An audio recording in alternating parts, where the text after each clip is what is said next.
We're talking about local church property, since you all didn't hear the first part, and the role that the trustees play and all that. How far down do they have, just if you're building something new or you're doing within the church, or how far down does that, I mean, where do you start having to have help or have to have approval? Basically, I have to look to see if there's a dollar figure, but basically new construction. If you're just repainting or renovating something that you already have, you don't have to have approval. If you're doing something new, they want to see what you're doing and how much it's going to cost and who's going to pay for it. Because since they own it, if a local church makes an obligation and they can't meet it, They have to pay. it also goes to the denomination. So Because we're in the National Register of Historic Places, doesn't that fall under something else when you start doing some of those things that you have guidelines because the way we are?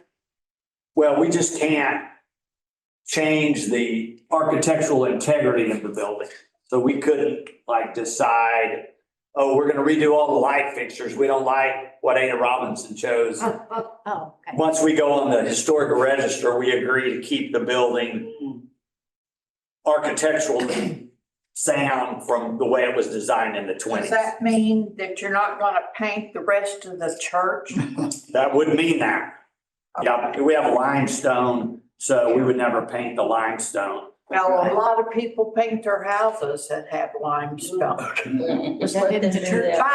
We're not painting our building. We just spent quite a bit of money resealing all the windows and all the limestone on the tower, and we're cleaning the rest of it. You'll notice the rest of the limestone and even this building, the education building of Jubilee, we're having all that cleaned and resealed as well. So, Wonderful. yeah, Thank you. so, yes. But Jubilee Center doesn't exactly come, I mean, there's some of the same things Right. like this. Correct. The original Add to building, it. right, We were paying for it, right. so. does Like, that- but even these additions that the education building was done in the sixties, this one in 2000, those had to go through the district committee for approval before we started construction. But the part that is on the National Register for Historic Places is just the original building. Yeah. So from Bishop's Hall West, right? So that part of the building that was built in the 1920s, that's the part that's historic, that we've agreed to maintain, with the original design elements. Okay, so let's talk about future possibilities. So we've set up a committee.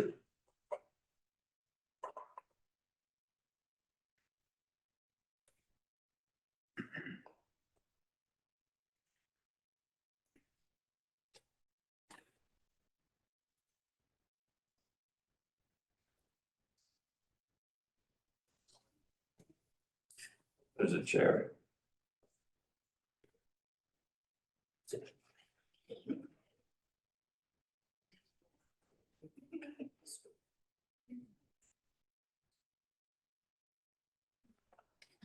So we've set up a sort of an ad hoc committee called the Financial Health Working Group that's under the purview of the administrative board and chaired by our administrative board chair, who right now is Richard Wansley, whose task is to look at all of our assets and basically all of our property and determine if there's some better uses than how we use it now. Most glaring in terms of all that is, if you can imagine directions, north of the church is a parking lot and a park. And then east of Cincinnati is a parking lot that's a block long and a half a block wide. We own that. Anybody ever park over there? So a few of you. It's hard to find a car on there on Sunday morning. During the week, we allow some of the businesses that front Detroit to use it for parking. We also have some electric car charging stations on it now that people use during the week. We almost never use it in terms of needed parking for Boston Avenue activities. Our lots north and south fill up on Sunday morning for the most part. Some people park west of Boston, but really only on the half of that block that's closest to the sanctuary. So this group is looking at, is there a way to be more in mission or meeting community good in Tulsa, and at the same time leverage those assets in terms of income for the church to continue to fuel money for mission and ministry. So we're looking particularly at that lot, but really, we've had a number of focus groups discuss this in building committee and trustees and finance committee. You've heard about it if you're on the administrative board. Richard's been giving reports. It looks like now that the consensus is that maybe we need to kind of do a master plan, looking at anything we might want to build, and where we would put it and how we would do that. So I saw a hand. Don't dare put stuff in parking and then, don't build a building and then need the parking later. We experienced that with the wonderful University of Tulsa. And they started building on all these parking lots, et cetera, and we were walking about 6 blocks, paying extra fee to get to a basketball game. That's when Mr. Cooper decided he wasn't doing that. I recommend. They should have a shuttle for you, Well, like Willard. we didn't qualify and for the people proposing. Is there any reason the church cannot charge people for parking? Maybe not as much, or does it have to be commensurate with what's in the area that they're keeping from having to pay parking because they're parking in our lot? Why cannot we use that? We could decide to do that. We've never done that before, but that is a consideration. I think some of the other churches downtown are doing that.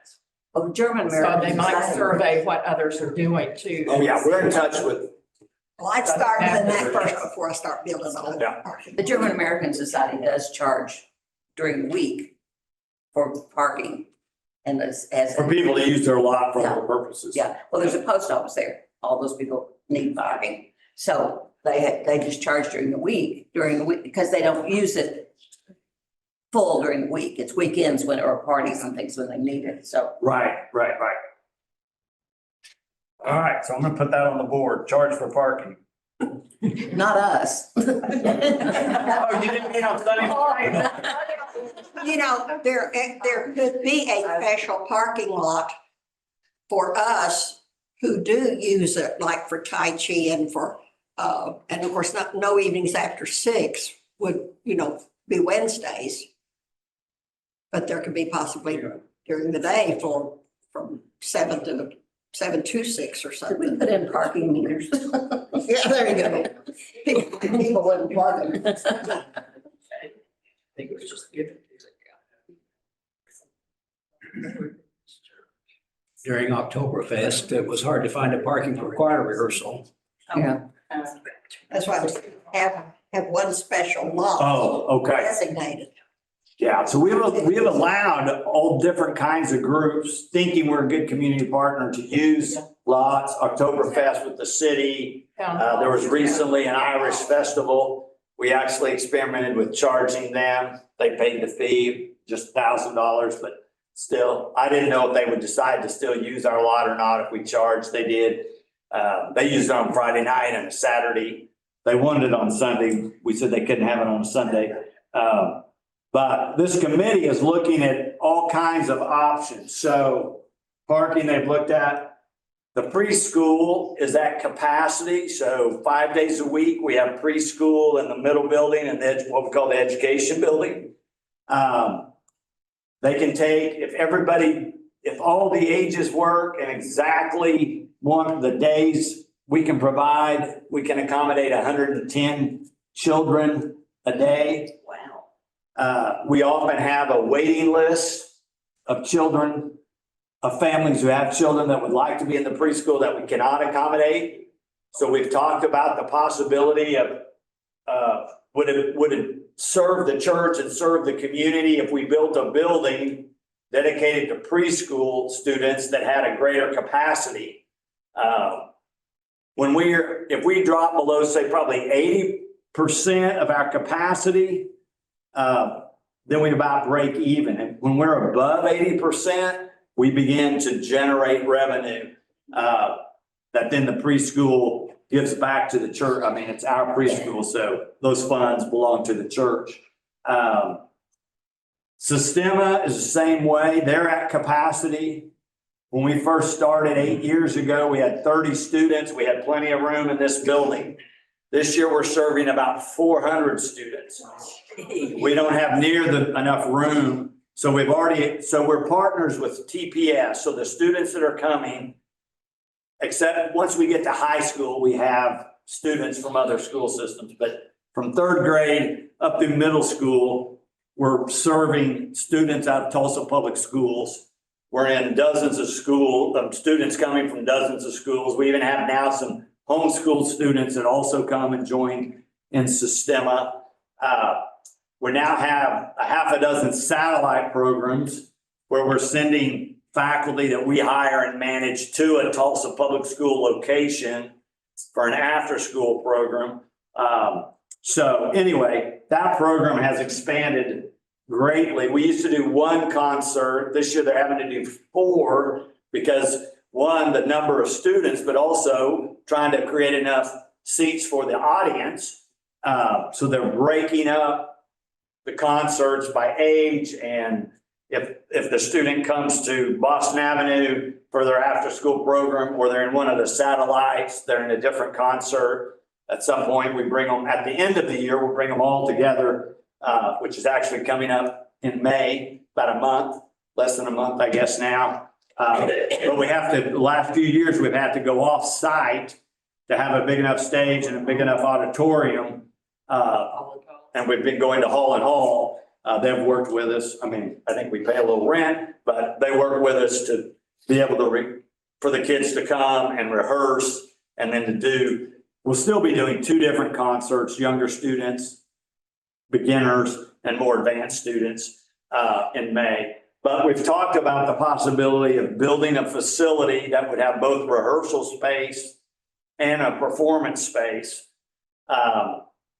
We're talking, in all of this, somebody mentioned talking with other churches. We're talking with other churches. We're talking with other performance groups.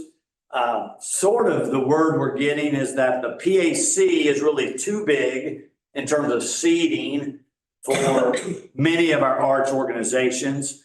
And we don't have a high quality kind of state-of-the-art facility that you could do everything you want to do on stage and the acoustics were right, but maybe would only seat 500-600 people. The PAC seats like 2,400 people. So it's too big a room for the audience. So if we could work in concert with these other organizations and they would sign a contract to use a facility that we might build and manage, but it would also then support Sistema. And then since Sistema's gone so well, we've added, you've heard Tulsa Theater Works.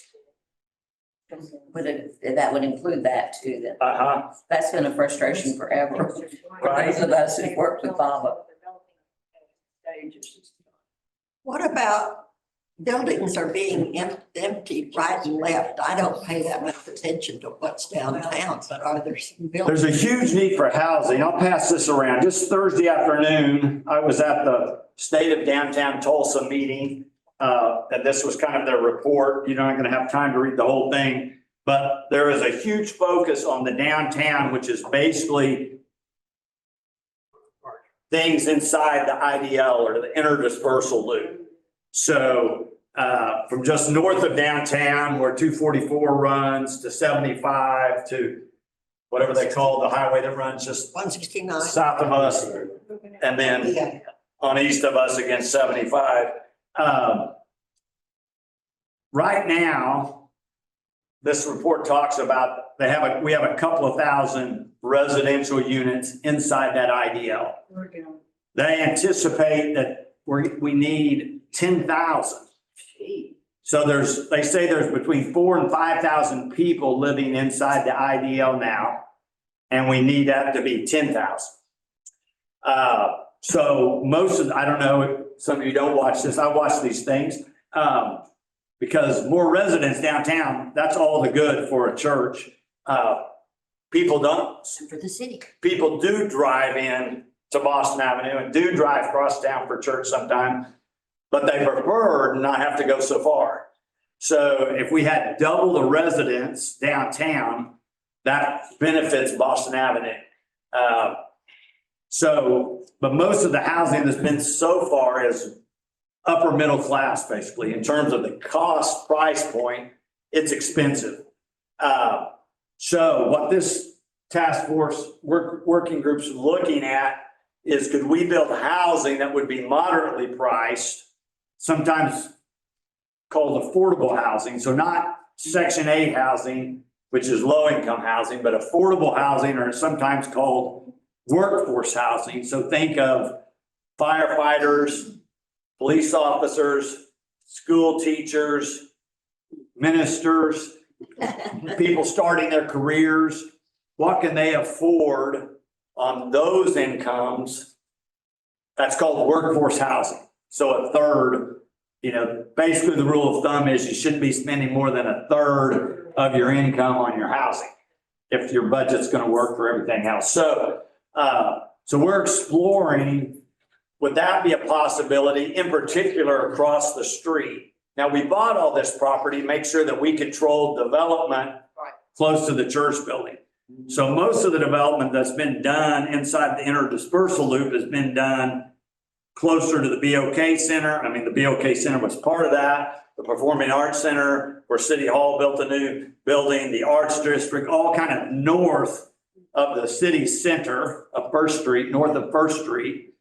But guess where it's getting ready to be built? It's coming right at us. So we're the southernmost entity inside the interdispersal loop, right? I mean, our parking on the south side wall on this side is painted to match Boston Avenue and is stucco. On the other side, it's a huge concrete wall that's Oklahoma Department of Transportation property and maintenance. So the development is coming this way. The city's trying to figure out how does the city become the most attractive and vibrant? And the thought is to connect the gathering place.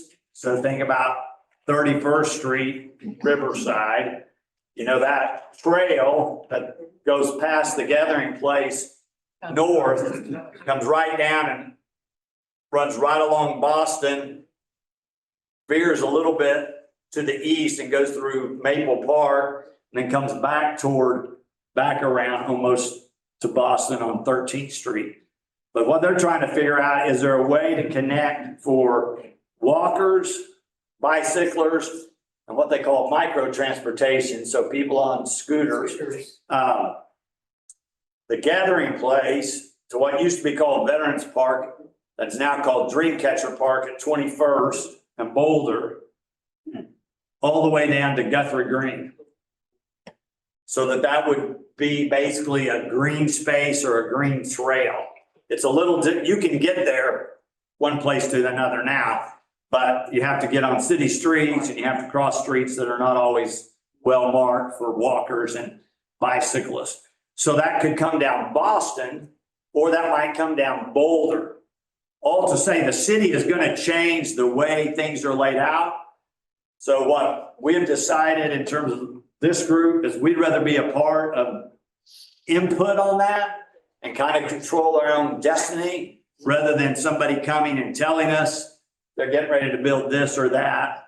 And they're going to your land. And they're, so we're working with TCC, because TCC and us have lots of parking lot. We're the two entities that own the most property in this southern tip of the IDL. But you'll see on that map I'm passing around, they've divided the downtown into districts. We're in the Cathedral District because we're here. First Methodist is here. It used to be First Church of Christ Scientist. It's sold now. First Christian, it's sold now. So those are both closing or moving. They're very tiny congregations now. Holy Family, First Presbyterian. Did I say First Methodist? First Methodist, First Presbyterian. Now, Trinity Episcopal and First Baptist are further downtown. They're in a different district. So our district basically runs from 7th Street up to the IDL. But it's called the Cathedral District. they've asked us to convene the stakeholders to talk about how this part of downtown will be developed. So I've got lots of hands now. I'll just start with Peggy and then move to the back. Well, the city, when they start building places for people to live, they better find places for them to park. Because I know they're working on my grandson lives in New York City. He doesn't even have to own a car, Right. but we don't have that. And They're working on we're gonna have it very transportation. soon. They're working on I transportation. know it, but it's not gonna be tomorrow. It's not gonna be that fast. Better hang on to our parking as long as we can. We can designate for certain lots for certain things and bring income, but wait till or else they better provide parking underneath or something. That's another option. I think one of the major concerns that I hear is there's no grocery stores. Grocery now, store. Right. Or drugstores or that kind of thing. I think there's a Quick Trip maybe in one of the buildings or something like that. But until that situation, I don't know that the people are going to want to continue to move downtown if they have to go to 15th and Lewis, I guess, is the closest. Yeah, that research.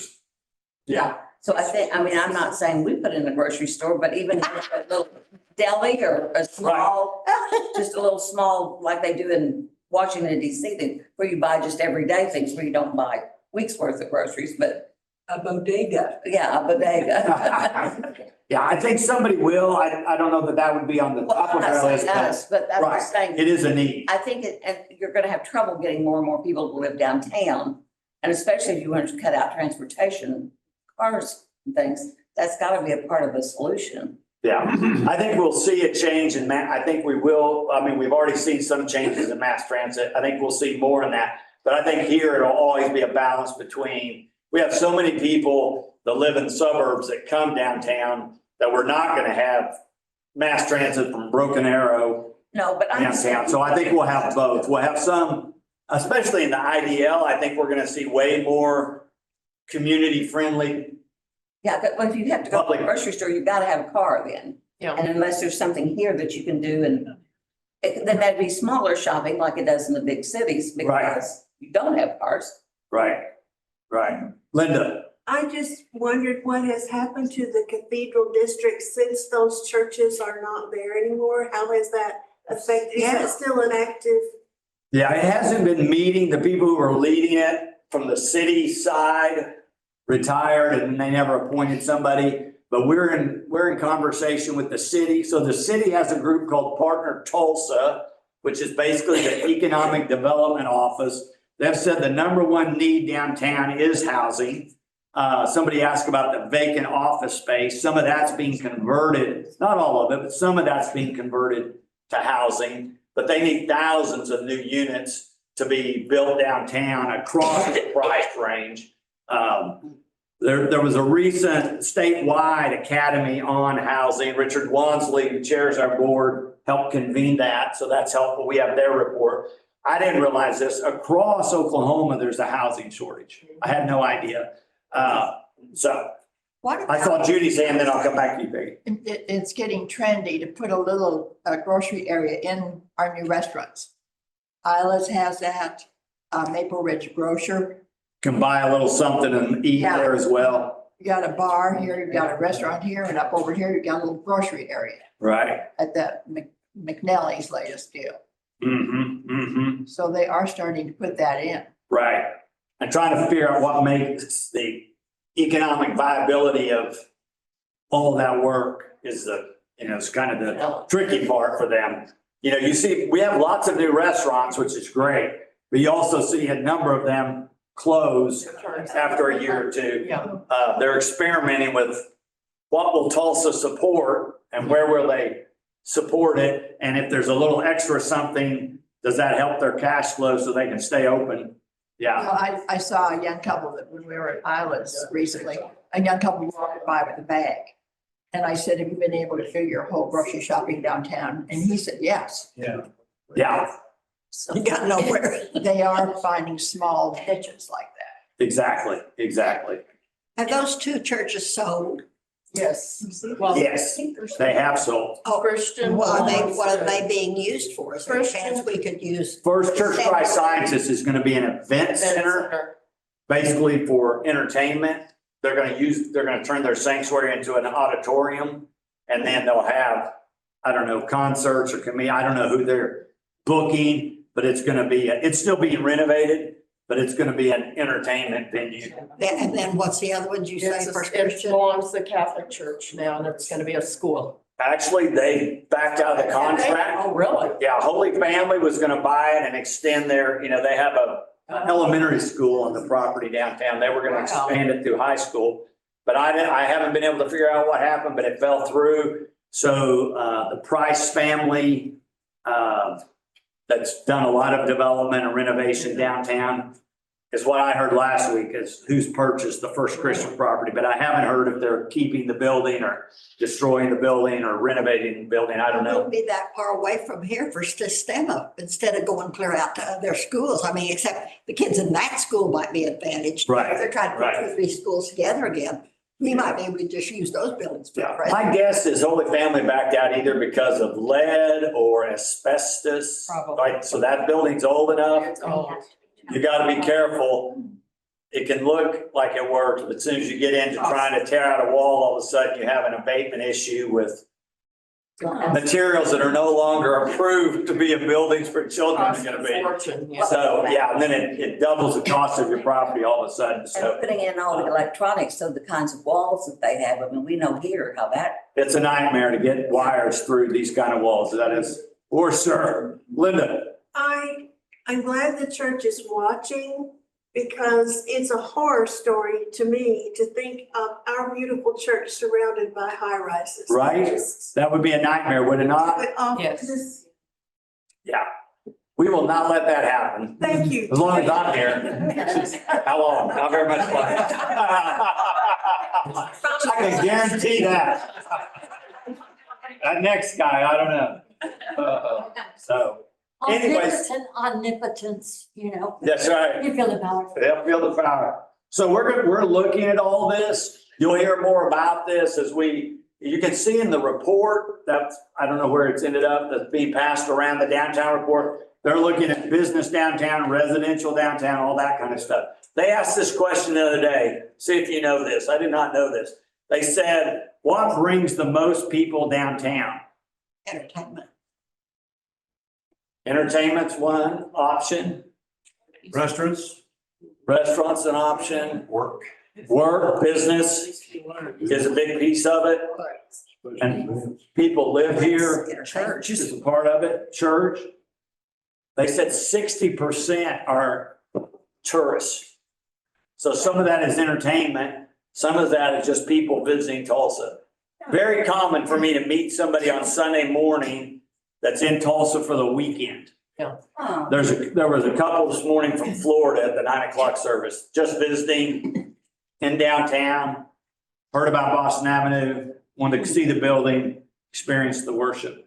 But it made me start thinking, how do we if 60% of the people that are in downtown are tourists, how do we help those people Find us. find us on a Sunday morning to come for worship? I mean, we always have a few, but another 20 or 30 or 50 would be great. And so but you would have to work with the chamber, the downtown hotels, all those kind of things to build that relationship. But we're in a great spot to be able to do some of that. So like I said, First Christian and First Church Christ Scientist both closing down.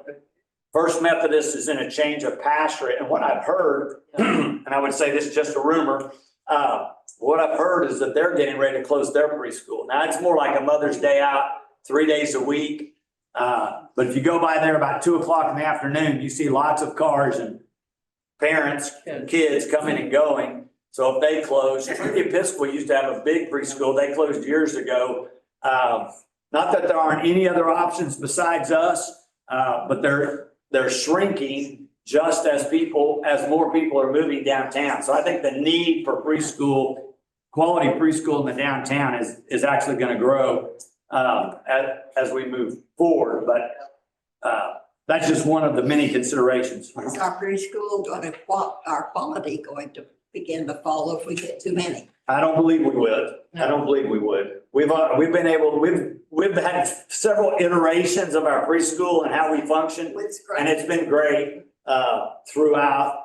And Paula, who's our executive director, grew up in this church and, has worked in a whole variety of capacities before she became the director. She has a master's degree in childhood education too. She's not just from experience, she's got education Oh, yes, background. yes. And she's still going to, Paula loves a good continuing education class. She goes every year. So that's good to stay up on trends and current.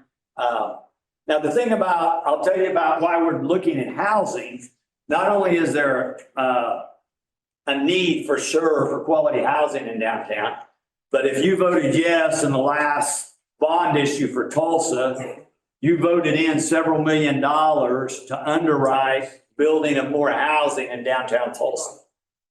And now the state legislature has also set aside over 200 million to go toward housing in Oklahoma. So that won't all come to Tulsa or Oklahoma City. That's got to be spread across the state. But a follow-up piece of legislation has proposed that they make that same amount of money available every year until we get to where we need to be in terms of housing supply. So if that were the case, there will be city dollars and state dollars, and there's also federal dollars available for housing.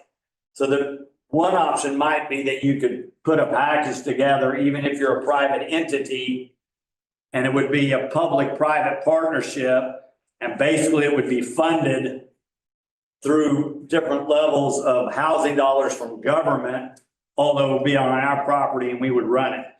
Or we might turn it over to a management company that we pay to run it. Most pastors, I don't know any pastors who have skills in managing a housing facility. But it could be done. And it's actually a trend across the country for churches to get into affordable housing in downtown areas.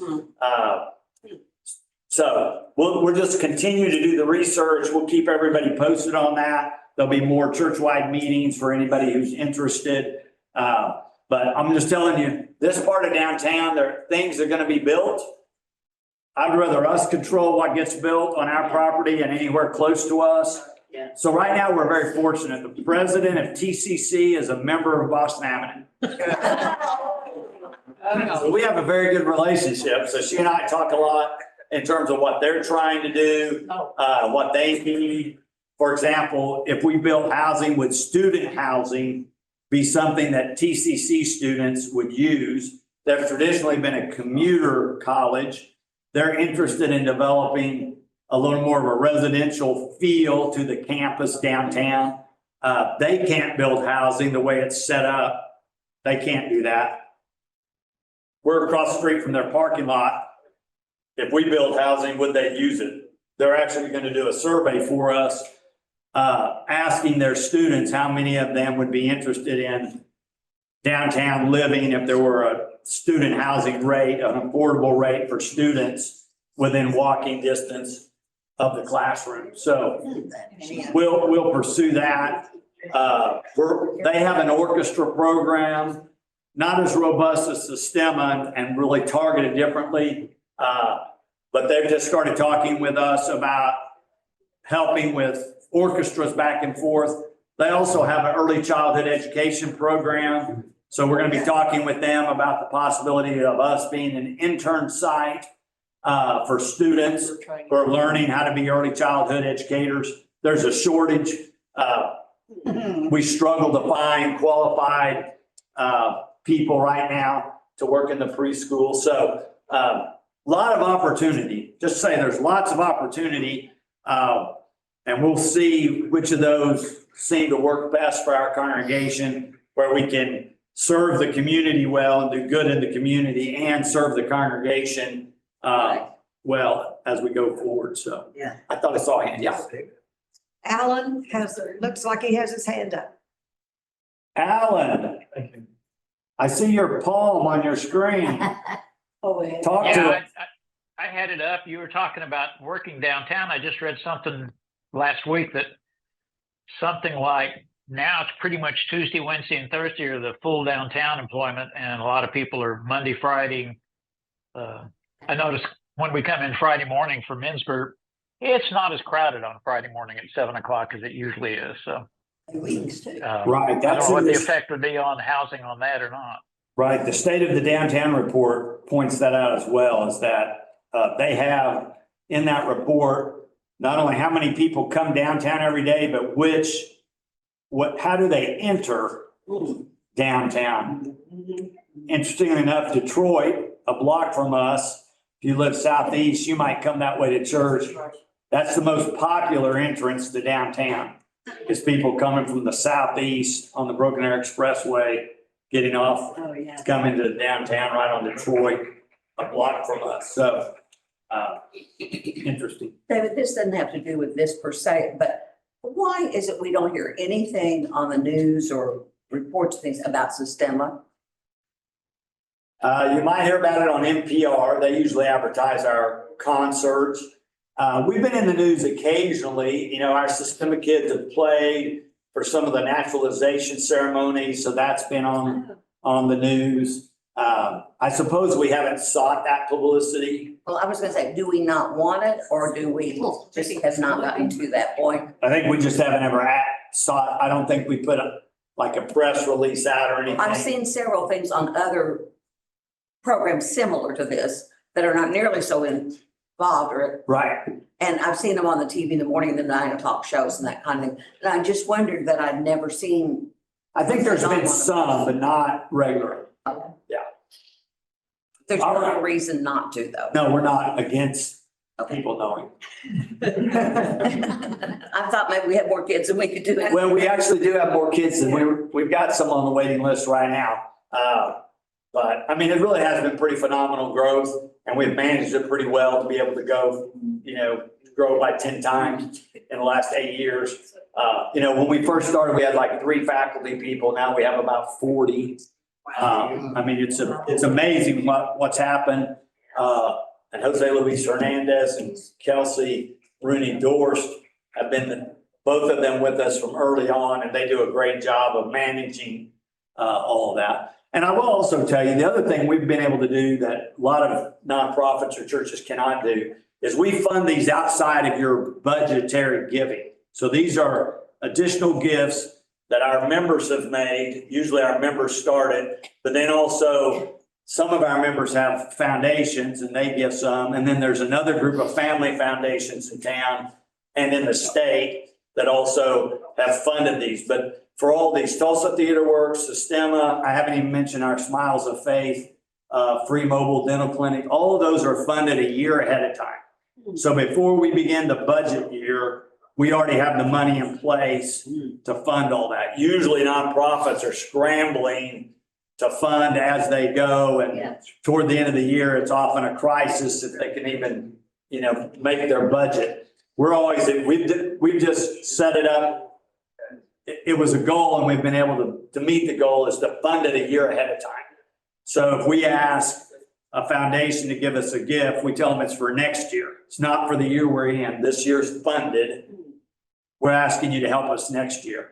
Actually, they love that because it shows that we have some foundational stability that so many nonprofits, like when we started Sistema, one of the criticisms we got was there have been too many programs when Tulsa started saying they're going to serve underserved children, and then they run out of money or something else goes haywire. So they promise an elementary school or they promise a group of students they're going to have this program, and then it never happens, or it starts and then it stops.